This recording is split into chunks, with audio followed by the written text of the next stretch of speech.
एक दिन बीरबल दरबार में देर से पहुंचा। जब बादशाह ने देरी का कारण पूछा तो वह बोला, मैं क्या करता हुजूर। मेरे बच्चे आज जोर जोर से रोकर कहने लगे कि दरबार में न जाऊं। किसी तरह उन्हें बहुत मुश्किल से समझा पाया कि मेरा दरबार में हाजिर होना कितना जरूरी है। इसी में मुझे काफी समय लग गया और इसलिए मुझे आने में देर हो गई। बादशाह को लगा कि बीरबल बहानेबाजी कर रहा है। बीरबल के इस उत्तर से बादशाह को तसल्ली नहीं हुई। वे बोले, मैं तुमसे सहमत नहीं हूँ। किसी भी बच्चे को समझाना इतना मुश्किल नहीं जितना तुमने बताया। इसमें इतनी देर तो लग ही नहीं सकती। बीरबल हंसता हुआ बोला, हुजूर, बच्चे को गुस्सा करना या डपटना तो बहुत सरल है, लेकिन किसी बात को विस्तार से समझा पाना बेहद कठिन।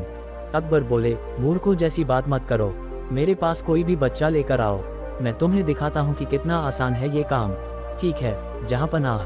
बीरबल बोला, मैं खुद ही बच्चा बन जाता हूँ और वैसा ही व्यवहार करता हूँ। तब आप एक पिता की भांति मुझे संतुष्ट करके दिखाएं। फिर बीरबल ने छोटे बच्चे की तरह बर्ताव करना शुरू कर दिया।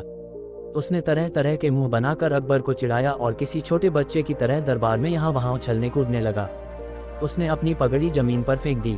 फिर वह जाकर अकबर की गोद में बैठ गया और लगा उनकी मूंछों से छेड़छाड़ करने।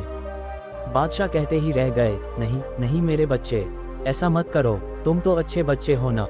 सुनकर बीरबल ने जोर जोर से चिल्लाना शुरू कर दिया। तब अकबर ने कुछ मिठाइयां लाने का आदेश दिया, लेकिन बीरबल जोर जोर से चिल्लाता ही रहा। अब बादशाह परेशान हो गए, लेकिन उन्होंने धैर्य बनाए रखा। वह बोले, बेटा, खिलौनों से खेलोगे?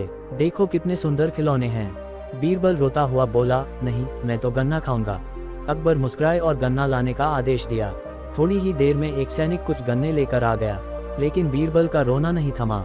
वह बोला, मुझे बड़ा गन्ना नहीं चाहिए, छोटे छोटे टुकड़े में कटा गन्ना दो। अकबर ने एक सैनिक को बुलाकर कहा कि वह एक गन्ने के छोटे छोटे टुकड़े कर दे। ये देखकर बीरबल और जोर से रोता हुआ बोला, नहीं, सैनिक गन्ना नहीं काटेगा, आप खुद काटें इसे। अब बादशाह का मिजाज बिगड़ गया, लेकिन उनके पास गन्ना काटने के अलावा और कोई चारा न था। और करते भी क्या, खुद अपने ही बिछाए जाल में फंस गए थे। वह गन्ने के टुकड़े करने के बाद उन्हें बीरबल के सामने रखते हुए बोले, अकबर, लो इसे खा लो बेटा। अब बीरबल ने बच्चे की भांति मचलते हुए कहा, नहीं, मैं तो पूरा गन्ना ही खाऊंगा। बादशाह ने एक साबुत गन्ना उठाया और बीरबल को देते हुए बोले, लो पूरा गन्ना और रोना बंद करो। लेकिन बीरबल रोता हुआ ही बोला, नहीं, मुझे तो इन छोटे टुकड़ों से ही साबुत गन्ना बना कर दो।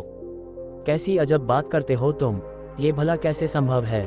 बादशाह के स्वर में क्रोध भरा था, लेकिन बीरबल रोता ही रहा। बादशाह का धैर्य चुक गया। बोले, यदि तुमने रोना बंद नहीं किया तो मार पड़ेगी तब। अब बच्चे का अभिनय करता बीरबल उठ खड़ा हुआ और हंसता हुआ बोला, नहीं नहीं, मुझे मत मारो हुजूर। अब आपको पता चला कि बच्चे की बेतुकी जिदों को शांत करना कितना मुश्किल काम है। बीरबल की बात से सहमत थे अकबर। बोले, हाँ ठीक कहते हो। रोते चिल्लाते जिद पर अड़े बच्चे को समझाना बच्चों का खेल नहीं।